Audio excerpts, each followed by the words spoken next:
The 1970s weren't just another decade for horror, they were a reckoning, a time when fear stopped lurking in the shadows and stepped boldly into daylight. Filmmakers no longer wanted to just make us jump, they wanted to make us uneasy. They wanted us to look into the mirror and see something uncomfortably human staring back.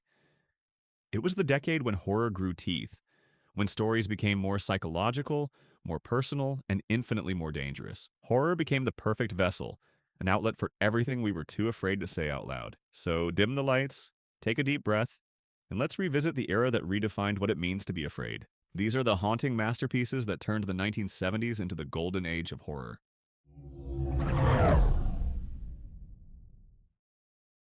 If architecture could scream, the house in Burnt Offerings would never stop. This gothic nightmare traps us in its decaying halls, where Karen Black and Oliver Reed star as a couple, renting a sprawling, crumbling mansion for a quiet summer retreat. But the promise of peace quickly rots into something sinister. The house has appetites, subtle at first, then ravenous, feeding on the vitality of those within its walls. The family's sanity begins to fray, and what once seemed like a beautiful escape becomes a malignant presence that feeds on them. Director Dan Curtis crafts an atmosphere so oppressive that even the light feels sick. And that final twist, that last horrifying revelation, Howie's screams dissolve into the sea breeze, isn't just a haunted house story. It's a meditation on decay. While haunted houses preyed on physical isolation, Brian De Palma's sisters took us into the horrors of the human mind.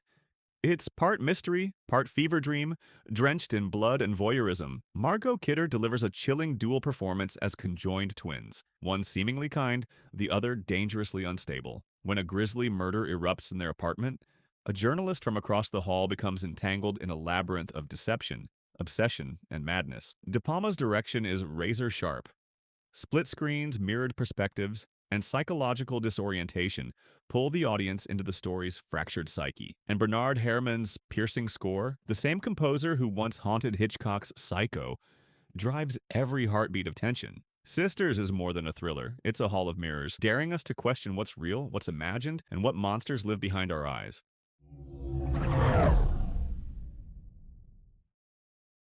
Sisters showed the fragility of the mind. The Medusa Touch explored what happens when the mind itself becomes a weapon. Richard Burton plays a bitter novelist whose thoughts can kill. Just think about that. Not knives, not bullets, not spells, just thought.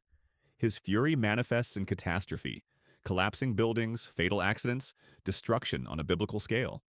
As detectives dig deeper, the story transforms from a simple investigation into a study of the destructive power of intellect unrestrained by empathy.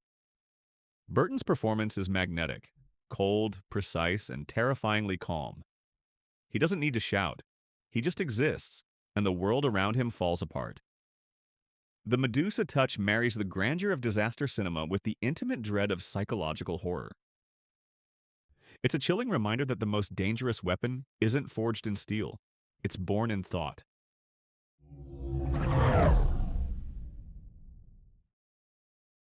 From telekinetic minds to malevolent relics, the anthology Trilogy of Terror offered 3 nightmares for the price of one, all anchored by the powerhouse performance of Karen Black. Each segment tells a different story of dread. But the final one, Amelia, carved its place in horror legend. A woman alone in her apartment, a tribal fetish doll gifted with a hunter's soul and a knife. That's all it takes. What begins as absurd quickly spirals into pure panic as the tiny creature springs to life, relentless, unstoppable. Trilogy of Terror is a masterclass in simplicity, proof that true terror doesn't require special effects. Just one room, one woman, and one thing that refuses to die.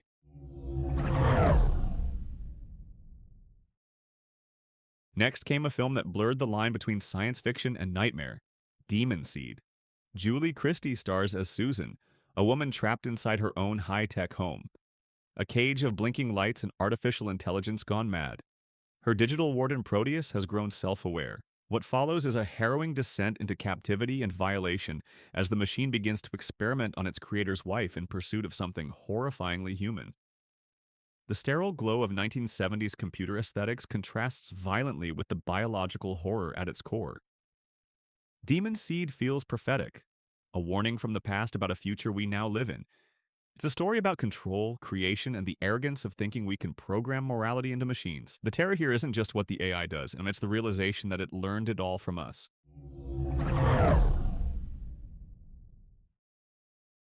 If Demon Seed explored technological birth, David Cronenberg's The Brood explored emotional inheritance, the monstrous offspring of rage. Samantha Eggar plays Nola, a woman undergoing experimental psychotherapy under the watchful eye of Dr. Hal Raglan, portrayed with unsettling charm by Oliver Reed. But this therapy has a side effect. Nola's suppressed fury takes physical form. Her trauma manifests as twisted, childlike creatures that kill anyone who threatens her. It's grotesque, it's tragic. It's Cronenberg at his most raw. Every scene hums with unease. The monsters aren't invaders, they're extensions of the soul. The Brood is an autopsy of family dysfunction, of the damage we inherit and the pain we pass on. It's one of those films you don't just watch, you feel it crawl under your skin.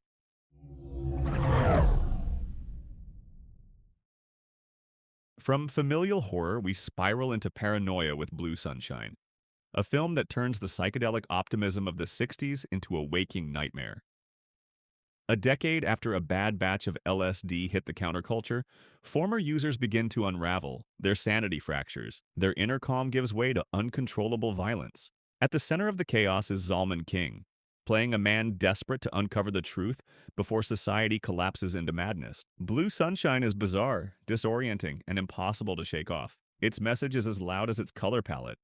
Every era pays for its sins, and sometimes the hangover lasts a lifetime. This isn't just horror, it's the echo of an entire generation's broken promise, wrapped in a surreal fever dream that feels all too plausible.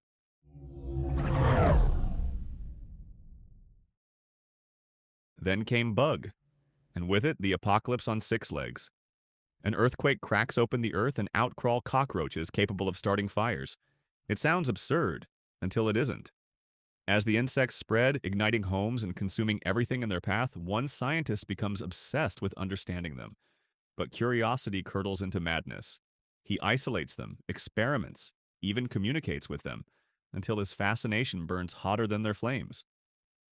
The film begins as creature feature camp and ends as something much darker, a cautionary tale about humanity's hubris.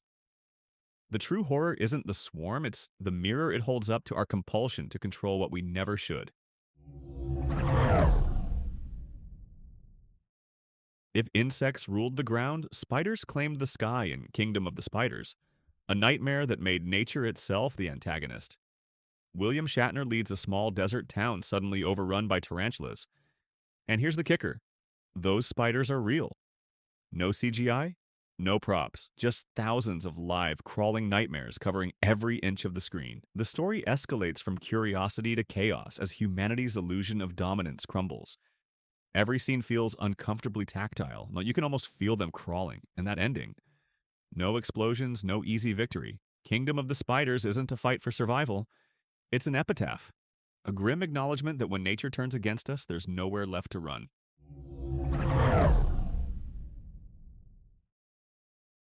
And then, from all the chaos and carnage, came something deceptively serene. The Wicker Man. Set on a remote Scottish island bathed in sunlight, it begins like a mystery and ends like a ritual.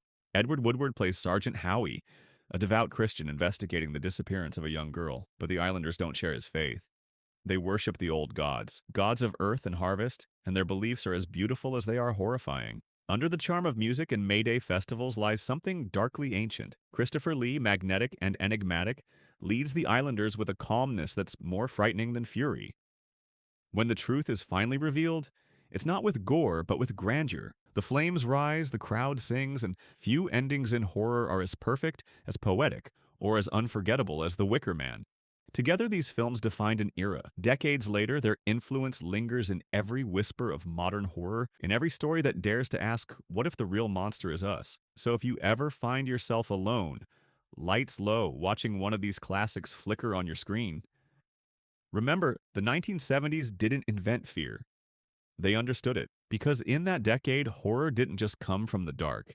It came from everywhere. Thanks for watching. Leave a comment with the film that still keeps you up at night, and join our circle of those who never stopped loving the dark. Because the past isn't dead, it's just waiting for its next audience.